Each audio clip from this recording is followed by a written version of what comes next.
I just finished testifying in front of the House Oversight Committee. I did it for two reasons. First, I love my country, including our Constitution. And America was built on the idea that no person is above the law, even presidents, especially presidents, and that we should all live under the same set of rules. This kind of democracy requires every person to play their part. And I hope that by being there today, we can bring ourselves just a little further away from the brink and back to being a country where we can disagree civilly and we can search for truth and justice, and that it outweighs the partisan urge to score points and create spectacle. The second reason I was there is that the girls and women whose lives Jeffrey Epstein destroyed deserve not just justice, but healing.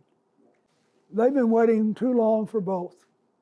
Though my brief acquaintance with Epstein ended years before his crimes came to light, and though I never witnessed during our limited interactions any indication with what was truly going on, I offered the little I do know in the hopes that it would help prevent anything like this from ever happening again.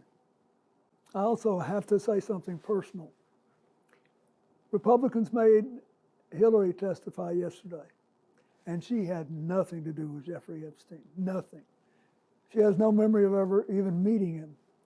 She neither traveled with him nor visited any of his properties. So whether 10 people or 10,000 people were subpoenaed, including her, was simply not right. So here's what I told the committee. First, I had no idea of the crimes Epstein was committing. No matter how many photos they show of me, I have two things that at the end of the day matter far more than any interpretation of 20-year-old photos. I know what I saw, and more importantly, what I didn't see. And I know what I did, and more importantly, what I didn't do. I saw nothing and I did nothing wrong. As someone who grew up in a home with domestic violence, not only would I not have flown on his plane if I had any inkling of what he was doing, I would have turned him in myself and led the call for justice for his crimes, not the sweetheart deal that we got. But even with 20/20 hindsight, I saw nothing that ever gave me real pause. We're only here today because Epstein hid it from everyone so well for so long.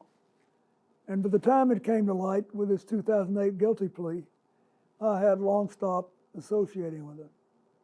When the video of my testimony today is released, I hope it will motivate everyone to go in front of Congress to say what they know. I hope it will motivate the Justice Department to finally release all the files and to ensure that this never happens again. The survivors deserve that.